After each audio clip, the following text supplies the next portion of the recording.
Boy, if that wasn't the driest direct. I'm just gonna come out and say it. I'm sorry for being honest. You can cancel me later.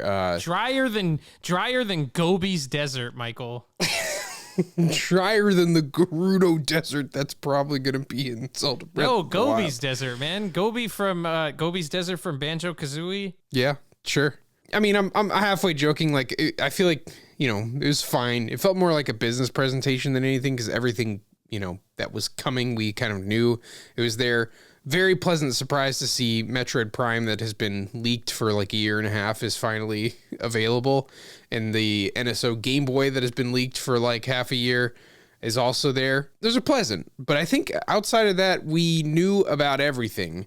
We just didn't know quite when they were hitting. And then we got some new details on Pikmin, more tease with the Zelda game. But the main thing that came out of all this is that there's been this chatter about $70 games on the Nintendo Switch. And Matthew's telling me, oh no, it's, they deleted the listing. It's incorrect. And then lo and behold, I checked the Nintendo website, and the Legend of Zelda Tears of the Kingdom is 70 big ones. And subsequently, it brought tears to Michael's eyes.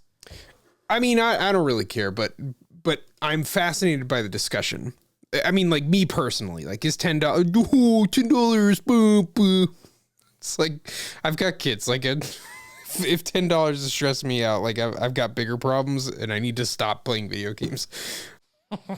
That being said, I find the discussion really interesting. I'm of two minds. I'm very split on this, but I want to talk about it. Of course, PlayStation and Microsoft have made a similar shift, as well as like big third parties like Activision, Ubisoft, and etc. But specifically for games that are more in that 4K zone, they're more in that high fidelity ray tracing arena where, those games are much more resource intensive than a game like Breath of the Wild 2, that's using the same exact map as they were before and building on top of that. But I'm running at 30 frames per second. But I digress. 30 is generous, my man. 30 is generous. Yeah, if it's raining, you're getting God forbid it rains. 10 frames per second. Yeah, that's what really ruined the Zora part of that game for me. And I'm not a frame rate stickler. I'm not sitting under a bridge waiting to eat passerbys. Complaining about frame rate. That's not me.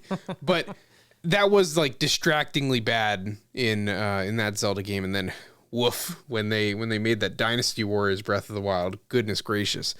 That's the most authentic part of that game. Got the frame rate just right. But anyway, yeah, Matthew, what's your initial thought at the $70?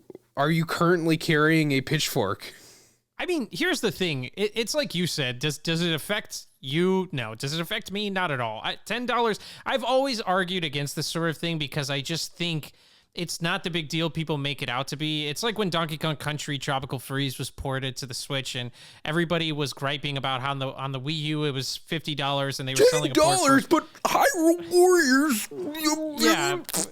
Yeah, but here's the thing is, the Switch port was being sold for $60. Well, that is ridiculous. It doesn't make any sense. You're paying $10 more for a game you've already played with the addition of Funky Kong, which I guess you could argue Funky Kong's worth at least 10 smackers, but that's beside the point. But while I don't think it's a big deal financially for people like you or me, or even for a lot of people, I think it's flat out ridiculous, though. It doesn't make any sense.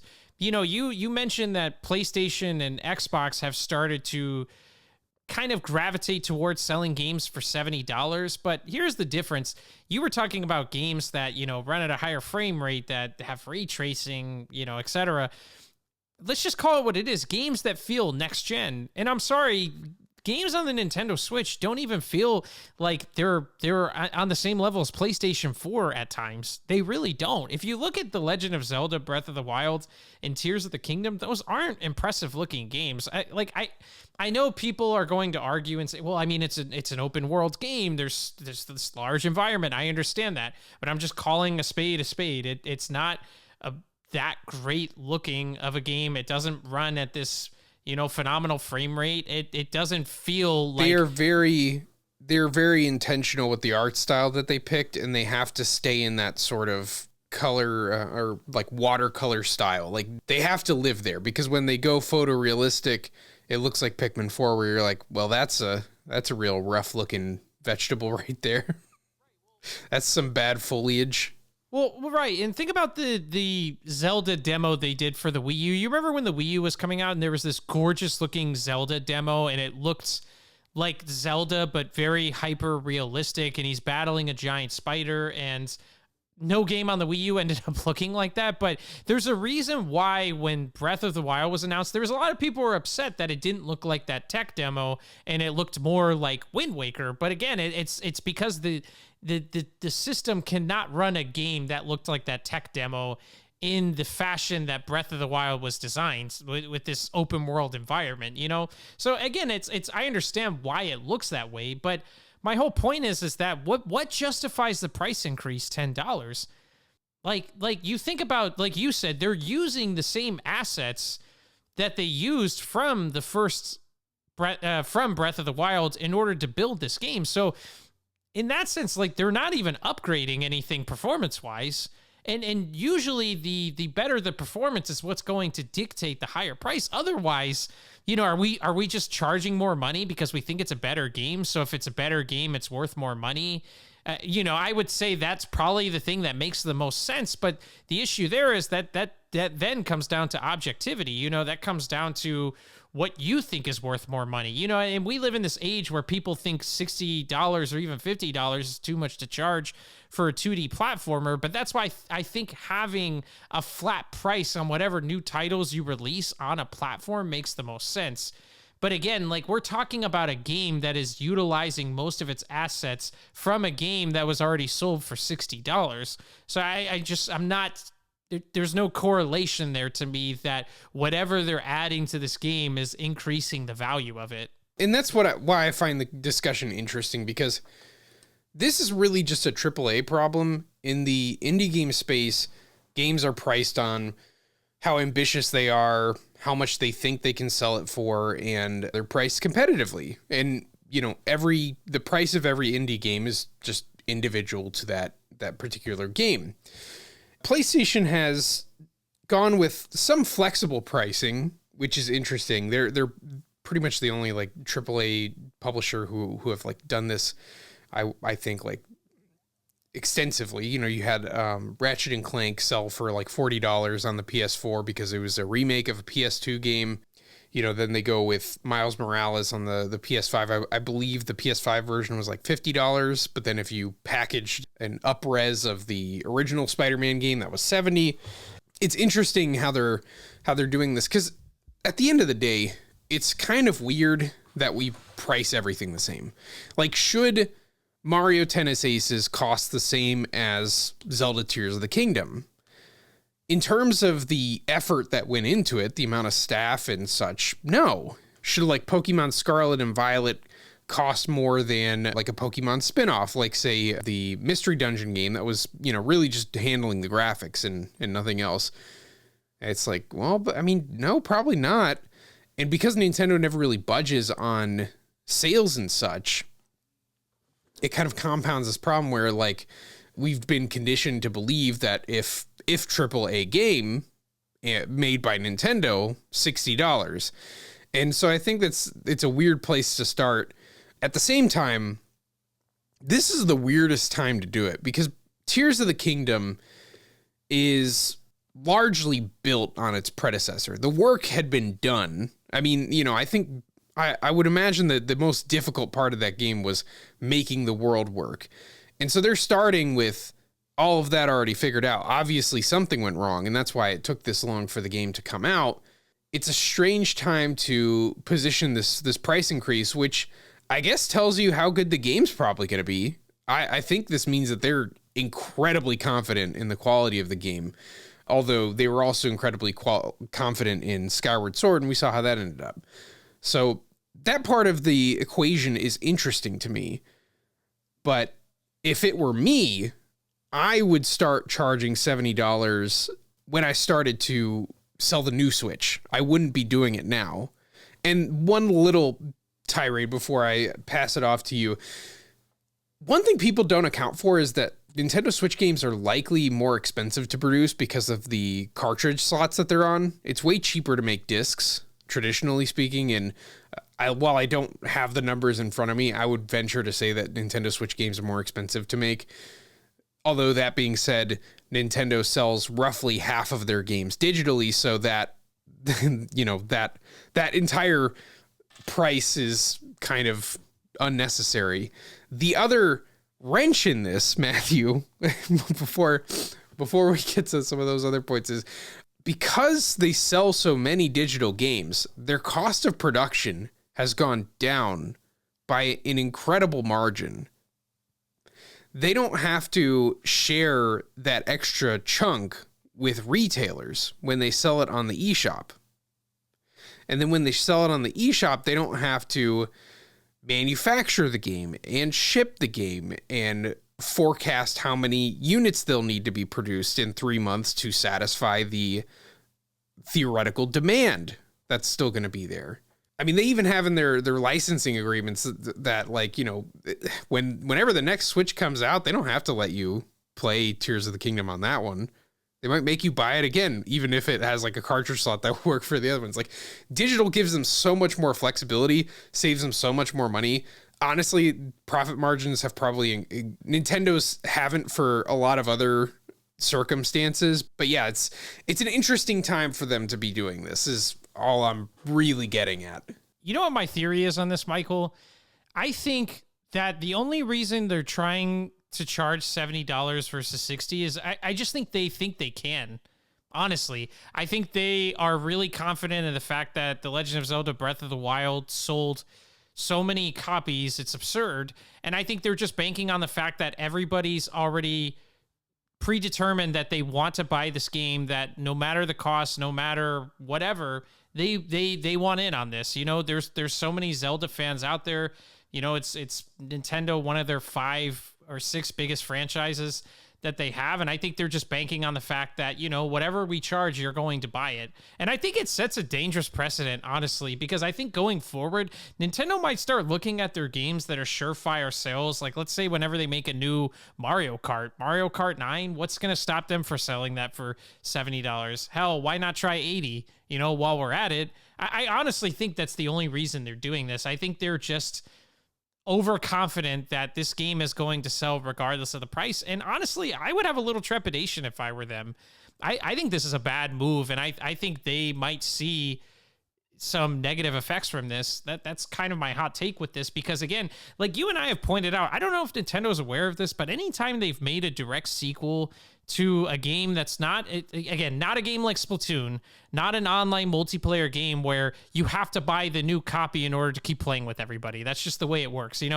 Nobody keeps playing Mario Kart 8 on the Wii U when they can play it on the Switch. Or if Smash 4 was on the Switch and Ultimate came out, guess what? Everybody's going to be playing Ultimate because that's the one everyone's currently using. So for online multiplayer games, disregard this. But for any game that does not fit that description, whenever they've made a direct sequel to it on the same platform, it hasn't sold nearly as well. We have examples such as Super Mario Galaxy and Super Mario Galaxy 2, The Legend of Zelda Twilight Princess, The Legend of Zelda Skyward Sword. And I know Twilight Princess was supposed to be a GameCube game, but the example still stands that in a lot of cases, people don't feel the need to double dip. And I would say and less so being with this game, because at least from Twilight Princess to Skyward Sword, there was a distinguishable difference between the two, and even the way the game played was completely different. This game looks like it could have been DLC for Breath of the Wild. And again, I know I'm probably going to get flamed by some big Zelda fans in the comments. I love The Legend of Zelda. They're really great games. I think Zelda's a little oversaturated sometimes.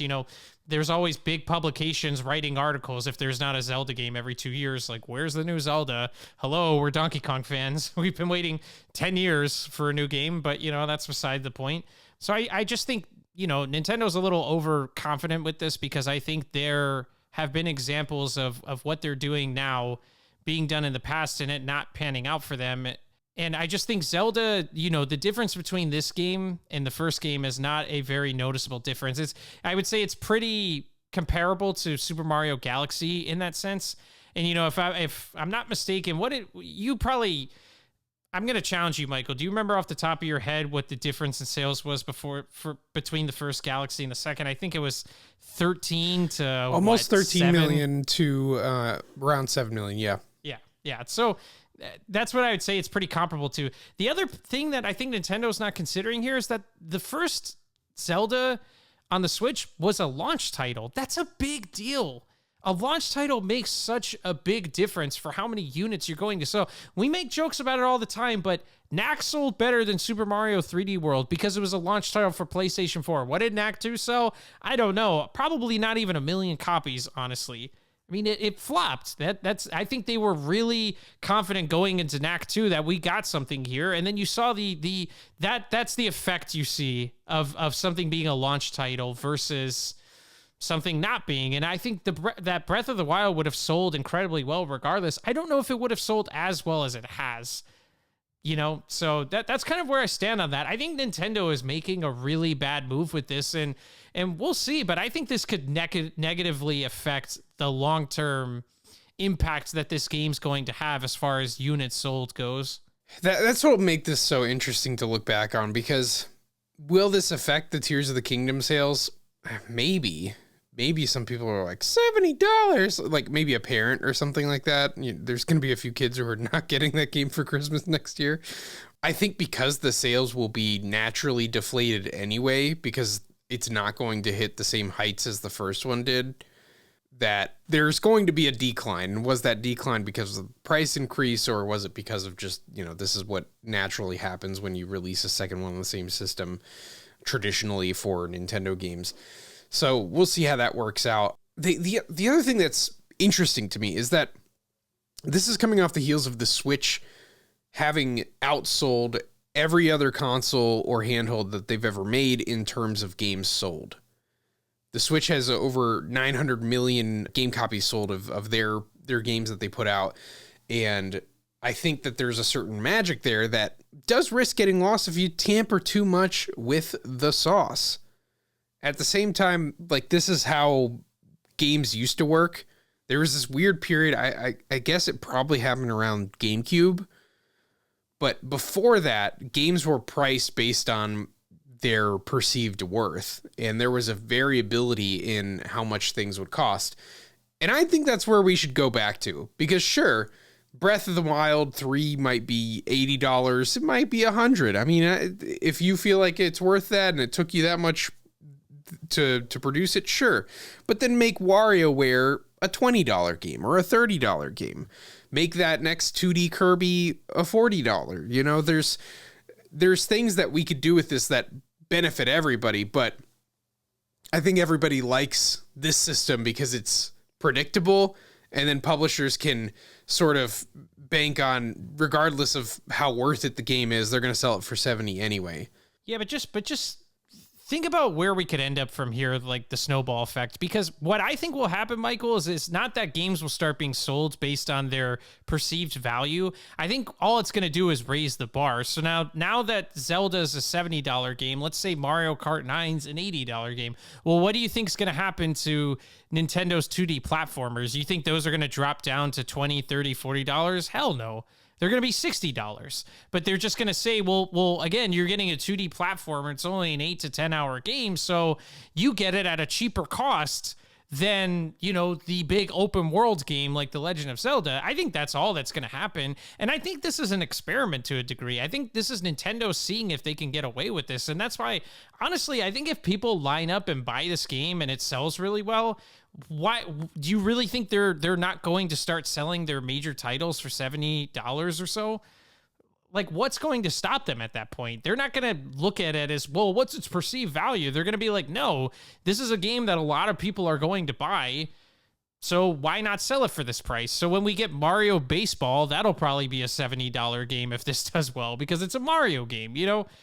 I don't like it. And I think, honestly, I was pretty sure that I wasn't going to buy this game, at least not anytime soon when it came out. But, it's a Zelda game. I know it'll be fun. I beat the first one 100%. I enjoyed it a lot.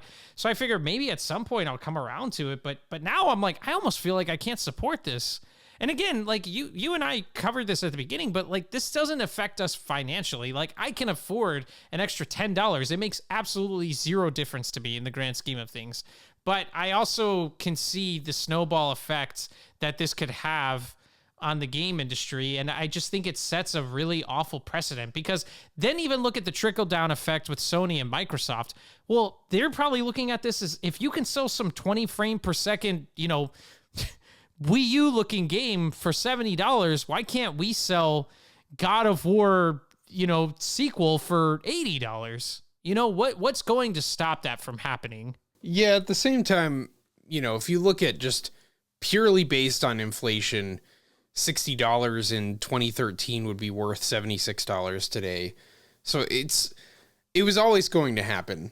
I think that's the thing. It's like the game prices have been the only like stable priced good I can think of, whereas everything is increased from, the iPhones that we use, gas that we pump into our cars, the houses that we buy, the value of our currency has changed. And so I don't know. I don't feel like it's a huge deal. And the only thing that I think is ill-advised is doing this now rather than at the launch of a new system, because at the launch of a new system, everybody's just got to have it and you're going to get away with it. Well, it makes sense at that point.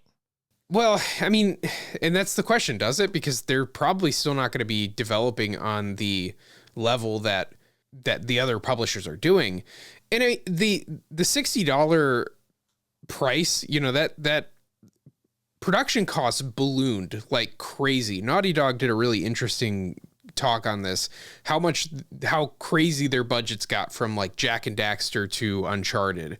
It is insane how expensive it is to produce games. And this is kind of getting outside of Nintendo's realm, where, Sony will hire actors and mocap them and pay them union wages, where Nintendo will find like the literal cheapest voice actors in the world and put them in their games. So it's in some sense like incomparable. Nintendo should be the last person to raise their prices by the least, but also it's kind of hard to put value on it. They should be allowed to sell the games for however much they want. If they want to put out a game next week that costs $300, let them. Cool.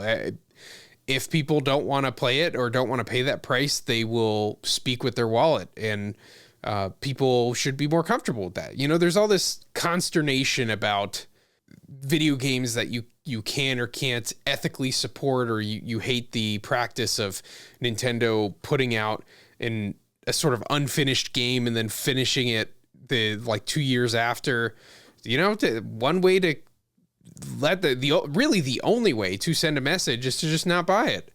Because all this chatter online about, I can't believe you would charge me $10 more, Nintendo, it's going to all fall on deaf ears depending on how much money the game makes. Now, I think Nintendo / Game Freak and Co. are embarrassed that Scarlet and Violet had the type of performance that it did at launch, but do they care? No, if they were put in the same situation, they would do the same thing 9 times out of 10, because they know that their reputation is going to survive. The patience and appetite for boots is hard to underestimate with the Nintendo populace, and they're going to get away with it. So does it feel a little cheap? Yes. Do I think it's going to affect like their prospects? Not at all. Yeah, I say a little because it's $10. I mean, you could make the same argument with Tropical Freeze. Like, was Funky Mode really worth extending the price by that much? And that's really just going to come down to the person. They could have made Tropical Freeze $600, and I probably still would have bought it. It's just we see different value in things, and what they're probably going to do, the cynical side of me is that they're going to start pricing things at 70 and then do more sales where, oh, look, it's at 60. You got to buy it this week. Or get people on those buy 2 Nintendo games for the price of I think, what was that? Like you have the Nintendo Switch voucher system. They're bringing that back. I forgot how much it costs, but I wonder if you can use that on the Tears of the Kingdom, or if they're going to block it because it's a more expensive game. Yeah, here's my thing is, I'm completely aligned with you in the fact that in the grand scheme of things, it makes almost no difference. But to say it's not cheap because it's $10, $10 is a 16% increase in price from 60 to 70, over 16%. And you have to realize, man, like I work in the world of sales and I understand profit margins, and even adding an extra dollar to something, when you multiply that over a certain number, your profits are exponentially higher. So it makes a big difference. My whole point is there's no justification for this. Like, again, Tropical Freeze, as much as I love Tropical Freeze, and I still bought that game on the Switch because I'm always going to support my guy Donkey Kong, I understand why people are still going to buy this game, but am I going to sit here and say that they had any justification for raising the price? Absolutely not. It's a port. It should be cheaper, if anything, or the same price because it's a port and you added Funky Kong. It doesn't have any foundation. And I just think if you get into this territory of charging whatever the hell you want based on what your perceived value of it is. I mean, imagine that with movies. Imagine if, to see Avatar, you had to charge like $35 per ticket because the movie costs $500 million to produce, versus a drama being a normal price ticket, and I understand even in movies, there's a couple of movies. I think Avatar, the one that just came out, I think actually did charge a few extra dollars per showing at some theaters than other movies did. But typically you look at the movie industry, regardless of how much money it produces to create a movie, they still charge the same price, and I think because you can't get into that territory, because you got to think about the millions of people that buy these games that are average consumers, that to them, the perceived difference is not evident. They don't know what the difference is between a 2D Mario game and a 3D open world Zelda game is. They have no idea, but you know what they do see? They see that price difference. And, you brought up earlier how gaming, prices of games have been one of the most consistent things that we've had, but I think that's because video games have always been perceived to be pretty expensive. You look at the CDs, you look at movies, all these other forms of media, it's not nearly as expensive as a video game is. And I think that's why video game prices have always kind of remained in this area where it's been pretty consistent. But, again, like once you look, I think they're going to find out the hard way, like Sony did with PlayStation 3. I think they got high off of the PlayStation 2 sales and they thought, we're on top of the world. People are going to buy this no matter what. And, they sold that thing for $600. Man, they didn't even sell the PlayStation 5 for $600. Think about your inflation equation now. What's $500 now as opposed to what it was in 2007, 6, whenever the PlayStation 3 came out? I mean, and they're not even selling it for what they sold the PlayStation 3 at. So it makes a difference, man. There is a point or a plateau, I think, you hit where consumers are just not willing to go there. And I'm sorry, man. I think 60 is like a number. Again, I'm not the average consumer, just buys games for my kids or whatever the case may be. But I think to the average person, 60, I can see it. 70s where it's like, wow, this is a little ridiculous at this point. And again, for what? I understand that it's $10. It doesn't make any difference to most people. The problem I have is why? Like, simply why? I think they really are just doing this to see if they can get away with it, to see if people will still buy it no matter what. And if people buy it no matter what, do you not think they're going to apply the same logic to any major title that they release? Yeah, I think it's probably going to jump to 70 across the board, which I think is dumb because obviously there's a different amounts of work that go into these games. They have different budgets. They have different amounts of reach.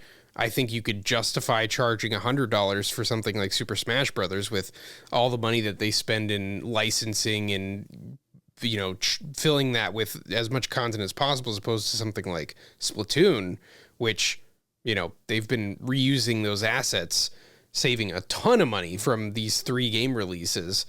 But yeah, I don't agree with that premise of like having a set game price for everything, because games are getting so much wider in scope of how they're produced and how they are marketed and and how they're purchased. I mean, there's even games like Fortnite where people, the iPhone app economy, where it's like, goodness gracious, I couldn't imagine paying $5 to play an iPhone game, but I'll spend $10 on a skin inside of a free game.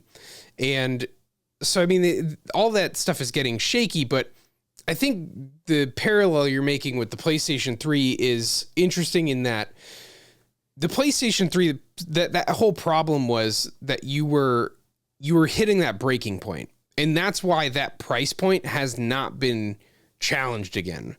And so there is a number, and I'm not sure what that number is. I don't think it's 70.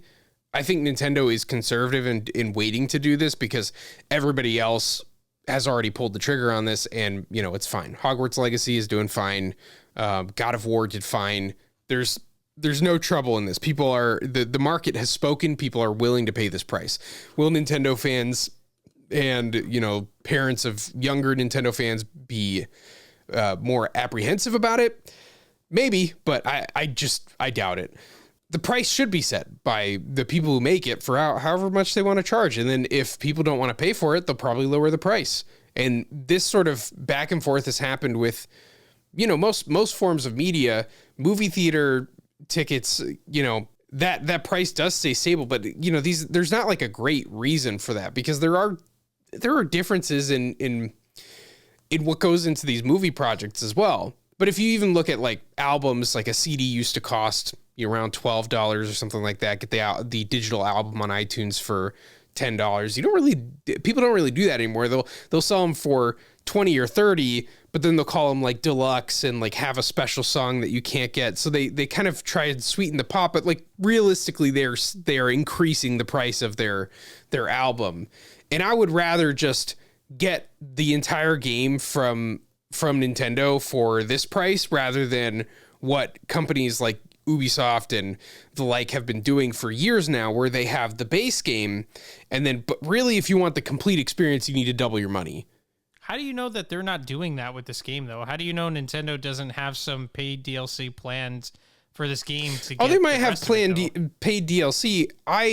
That's different than what I'm talking about. What I'm talking about is like the Assassin's Creed. You can get the silver version or the gold version, or you see this all the time with PlayStation releases. I remember they did it with Dragon Ball Z Kakarot, and you have to look through. I mean, I think they even pulled something similar with Sonic Origins, where you have to look at a spreadsheet to like figure out what version of the game you're okay with getting, and if you're not missing out on too much content. But same game, it's just cosmetic stuff and all these like dumb little bonuses, which Nintendo is doing with the collector's edition. And they're selling that for $120. I crack up at that. I don't think a silly little art book, and I have never bought a steel book in my life. I do not understand the appeal of having prettier cases for my video games, but I'm sure it'll sell out. And that's fair enough. Like they're allowed to do that. Unless who regulates the price of games otherwise? Does the government come in and say like, you can't increase the price of games with? I mean, it's always been a game of that breaking point. And I think games are a lot closer to that breaking point than a lot of other forms of media are, because you're right. Like $60 is a pretty good chunk of money. $70 is like, we're getting closer. The closer we get to 100, I think 100 is like the absolute breaking point, where like, you're going to see a lot of casual people drop out of the market. But at the same time, there has become this much wider sense of being able to purchase games, because sure, while PlayStation 5 games at release are $70, that down the road, you're going to get it for 20. You might even get it for free on PlayStation Plus. That's why, like, you were bringing up how, the market has spoken with a lot of these major Sony titles that were sold for $70 and people are still buying them. But I think that's, something people have the presence of mind with when it comes to first party games that are on PlayStation versus Nintendo, because, Nintendo doesn't drop their prices. And again, I think even to the average consumer, like, I think you have some level of understanding that, again, like, there's certain games like PlayStation 5 doesn't even sell all their games for $70. They've been selling games that are pushing video game technology way beyond what we've seen before from consoles. I mean, maybe what you see on PC gaming, but not anything you've seen on consoles. Like, we played through Ratchet and Clank Rift Apart, which I don't even think that was a $70 game. I think it was $60, and that game was mind-blowing to me how good it looked and how well it ran, and I've never seen anything like it. But this is the thing, is that's why I'm saying, like, applying it to this game, like, if you want to try something out like that for Mario Kart 9 and it's got this certain amount of content that we've never seen in a game like that, and you want to sell for $70, fine. I just don't understand the reason for this game, other than the fact that they have so much confidence that this game is going to sell like crazy regardless. And so they're looking at it and saying, why not try to sell it for 70? Why not try to increase our profits exponentially? I don't know. It just, even the whole conversation about the perceived value of games, that's just a thing I have a tough time with, man, because I just think it's tough to say what's worth what. I mean, you and I argued with people all the time about how people think 2D platformers are only worth $30, $40 because people would argue, well, the games aren't long enough, so why am I paying this much money for them? And I are always like, man, there's 2D platformers that we've played and beaten in 8 hours that I would have rather paid $60 for than some of these JRPGs that are 200 hours, and I wouldn't want to pay $20 for that. So by that logic, I feel like now for some of these JRPGs, because they're hundreds of hours of long, like, what's the reason not to charge more money for those games?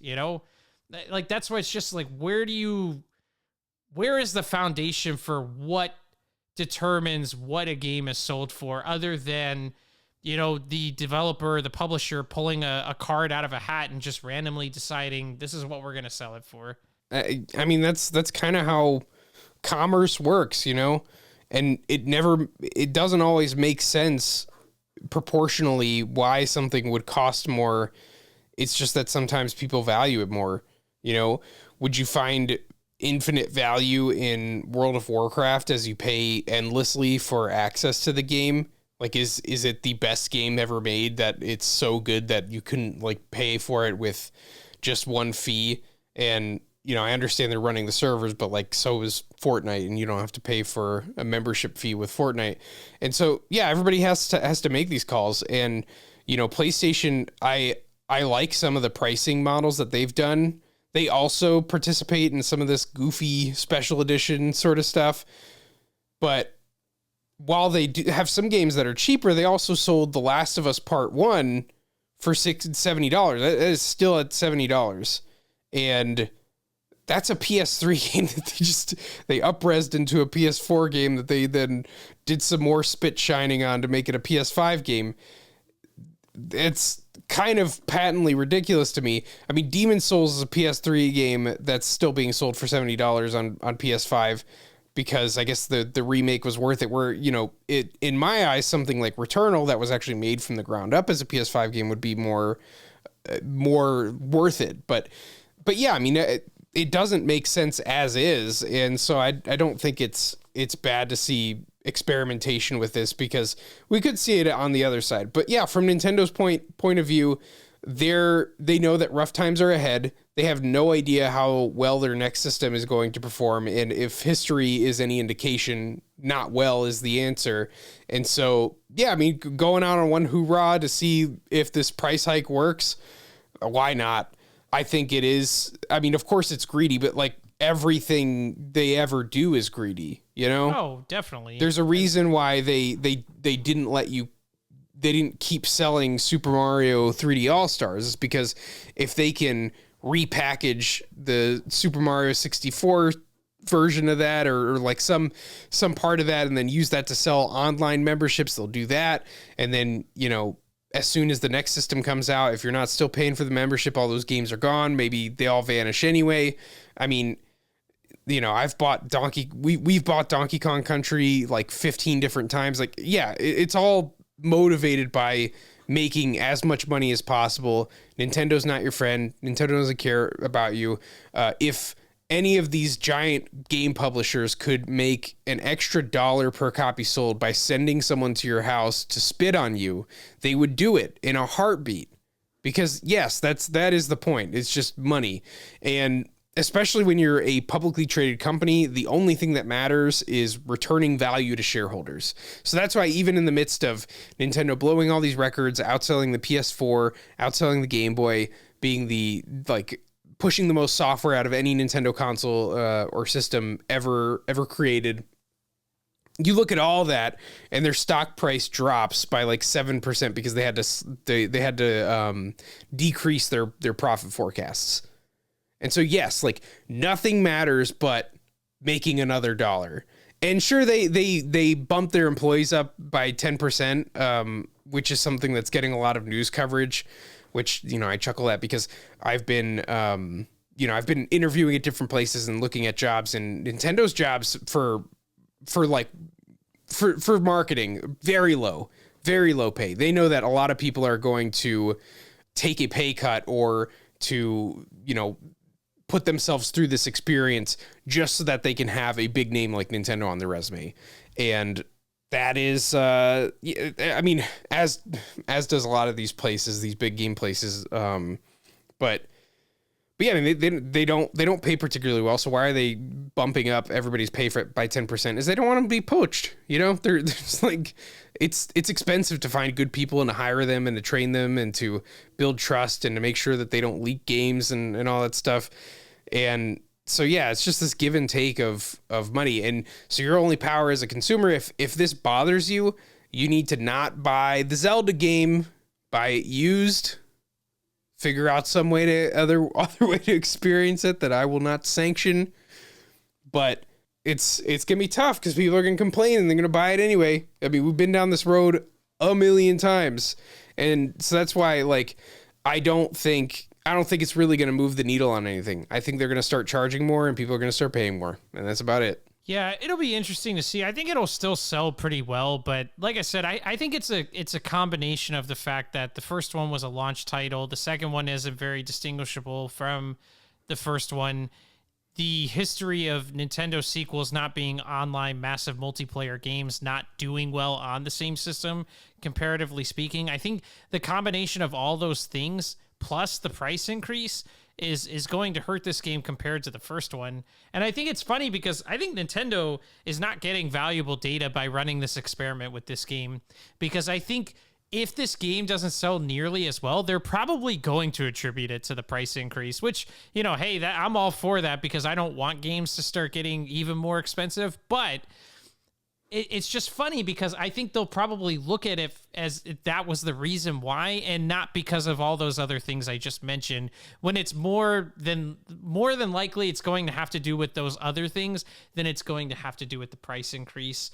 But yeah, I mean, trust me, I'm not, you know, the whole thing with Nintendo, and, you know, we covered this in our video where we talked about the Joy-Con drift lawsuit that, yeah, again, like I said on that show, Nintendo's not our friends. They're not in the interest of making people happy and aligning with us. If there was a way they could make as much money as humanly possible, that's what they're going to do. I mean, that's what any business is going to do. That's their goal.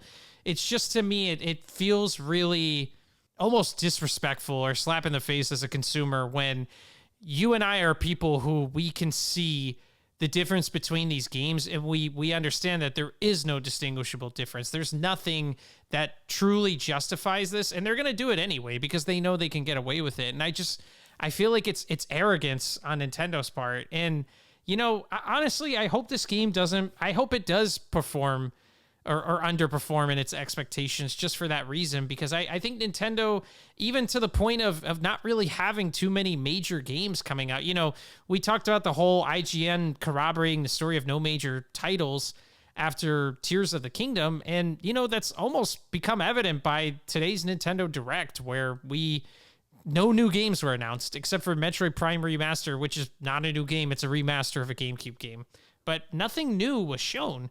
And this is right after their investor relations meeting. And I just think if you're going to show something now or show something at all, you're probably going to show it now to make your investors happy. And the fact that they have nothing to show and all they're going to do is increase the price of a game that is running on exactly the same engine and assets as a game that we've already gotten on this system. I just think it's crazy to me, because you know what could increase your profit margins, or what could make investors happier more than anything, is producing more games. And I understand games cost more money. They take longer to develop than they did in the past, but nobody said make a sequel to this game being as expansive and probably difficult to develop as this game probably is. You know, we've been crying for Donkey Kong for how long? You don't think that would make investors happy with the new Super Mario movie coming out, with the third of Universal Studios Park dedicated to Donkey Kong? Like, I think that's a slam dunk. But, you know, now I'm starting to wonder if maybe it's not true. Maybe that's not coming out, because we still haven't heard about it. And to me, this would have been a perfect time for that. So I just think, you know, if you want to increase your profit margins and make people happy, why don't you do that? Why don't you do something that makes sense and is more consumer friendly, versus let's just charge $10 more for a game for no reason other than the fact that we can. Yeah. And I mean, it just comes back to timing. Like, Tears of the Kingdom is a weird time to do it, especially because that game is built so far built on the first one. I watched the videos and I'm still not sure like what the hook is or what the major upgrade is. I don't know if they're revamping combat to make that feel better. I don't know if there's dungeons. All I know now is that there's another underwhelming voice cast performance for Ganondorf that they probably paid someone $150 to do the voice. Is that Ganondorf? Is that who that character is? That's the speculation. And I know that Zelda's probably going to be trapped in a box somewhere. You know, I don't know. People are speculating on like 2-player mode or like, you know, all these different things. And yeah, I don't know. Visually, it looks stunning. The music is fantastic as ever. I like what I'm seeing, but I'm not seeing much. And so, yeah, it's a weird time to announce that price increase too, but people are just, I don't know. We'll see if it translates to the general populace. The Twitter crowd, I think they'd pay $100 for it. And I think they would be arguing with you on Twitter for, you know, even bringing it up, as they probably are doing right now. At the same time, like, yeah, I don't think it's moving the needle much. You know, as I pull up, like, even like this guy's like $70 is totally reasonable to bring it up like a thing from Toys R Us in the 90s. That's about all I think about it. I mean, it's not enough for me to like really get bent out of shape, but it is a fascinating discussion, because if you go to like there's a website called inflationstation.net, and it shows that, like, you know, if you were in today's money, a Super Nintendo would have cost like $432. So it's like, it sounds cheap. Bet that, back then it was $200, but $200 meant a lot more in 1991. Or you look at the NES, which was sold for $200, and, you know, by today's standards, that would be $543. So it's like, that pretty much seems to be the breaking point of a game console, is like that $500, $600 mark. Anything higher than that, it would just be, difficult, but we haven't, I don't know if we fit that ceiling for games. And, you know, if Nintendo wants to start finishing their games before they release them, and then not expect us to shell out another $20 for DLC, I'd be fine with the price increase up front. But they're going to do both. They're going to do both. They're going to have a really underwhelming DLC, charge $20 for it, and, you know, but I get it at the same time. Game development is obnoxiously expensive, and distribution for it is hard. It's even, you know, it's not like, I think another thing that's kind of keeping the price of movies controlled is that if you want to move your movie onto Netflix or something, like, sure, whatever, send me the file and I'll put it on our server. To get a game onto like a different system, it's like you gotta jump into the code and get it to work on there. You know, emulators are a thing, but they're riddled with little imperfections and bugs that people have to spend real time fixing. Yeah, and I don't think this is really changing the math for anybody. I don't think it, you know, for the people that are probably like most bothered by this are people like you who were like telling me before the direct started that you didn't think you were going to buy the game in the first place. I mean, but my thing is that it has nothing to do with my level of interest in the game. Like, I'm just being objective here. Like I told you, even though I bought Tropical Freeze on the Switch, I thought it didn't make any sense. I thought it was ridiculous. The only argument I got mad about with Tropical Freeze is that people were telling me how Hyrule Warriors deserves to be, a full price game because it's quote unquote new, versus a game that's a port, but and the fact, or no, it was the fact that Hyrule Warriors was a 35 to 40 hour long game and Tropical Freeze is an 8 to 10 hour game, which that's where I think, again, when you get into that, what determines more value, it's like, well, I'm sorry, Tropical Freeze is also 100 million times better of a game than Hyrule Warriors was. So to me, it's worth more money in my eyes, but again, even with all that being said, I thought it was ridiculous. It didn't make any sense. They only sold it for more money because they knew they could, because now, we're not selling this game on a failing platform on the worst month of the year for retail, which was the case for the original Tropical Freeze. It's like, no, now we're selling this in the summer on a platform that's breaking all kinds of records, so, it was just one of those cases where they were just like, hey, let's do it because we can, not because there's any real reason for this. And it just leaves a bad taste in my mouth. I'm not saying that it doesn't make a big difference. If this was a Donkey Kong game, like, even though I would be buying it and there no questions asked, I wouldn't be sitting here telling you that it's a good idea. It's not. It doesn't make any sense. Although if, they made some new 3D DK game, at least they would have a precedent for being like, well, you haven't seen anything like this on this platform yet. Whereas Tears of the Kingdom, just, again, like you said, the timing of it is just weird. The game they chose is weird because I cannot tell the difference between this game and the first one. Every amount of footage we've seen of it, every trailer we've seen, I'm like, what is even different about this game? Now there's some flying enemies, some frog-looking things with wings. Those look pretty cool. Other than that, I have no earthly idea. It is interesting in that sense. Like, I think it's the wrong game in the wrong time. But at the same time, I do think like this was always going to happen. But I imagine this horse is as beaten as one of those in the Zelda games where you keep hitting the A button to do the yeah and it runs faster. Yeah, we'll leave it at that, and also just say, we obviously didn't talk much about the Nintendo Direct. I'll just say overall, I thought it was pretty disappointing that we didn't hear about anything new. I think the Yoshi's Island DLC course and Metroid Prime Remaster and Kirby's Return to Dreamlands, just because that's a great game with its new mode, I think were the highlights of it. But overall, pretty disappointing, and, we're both really sad that Donkey Kong, again, was a no-show, but, hopefully we've got something coming in the summer, so. Yeah, and we seem to be in that phase that the 3DS seemed to be in that last year where it's like it was a lot of remakes, a lot of remasters. I wonder if the same type of fatigue will happen here where people are like, all right, I'm sick of this like crummy frame rate. I'm sick of this 2-hour battery life. I'm ready to move on to the next Nintendo, or I'm ready to move on to a PlayStation. But only time will tell. It'll be interesting. I if you had to guess, so Breath of the Wild has sold 30 million copies. How much do you think the second one's gonna sell? Man, I think it'll probably be around like 10 million. Yeah, I don't. Yeah, I don't even know if it's breaking that, but we'll see. I think, probably close to 10 million.